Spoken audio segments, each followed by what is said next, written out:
lo mettiamo qua dentro all'asciugatore che almeno si asciuga. Senti, ma che niente si paga pure questo? Sì. Ah, e quanto costa questo qua? Fammi un bolegge? 5 euro soltanto, ma pensa il prezzo del... Senti, ma che niente, mentre io tengo questo qua, se mica 5 euro che proprio... ho speso tutto quanto per la lavatrice prima. Grazie! Grazie! Grazie!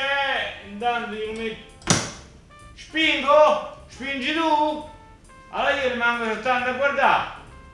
Vabbè, ora vedo che si asciuga, perché intanto... Senti, magari fammi due chiacchiere come prima, perché... Se no, mentre che aspetto che si asciuga, che...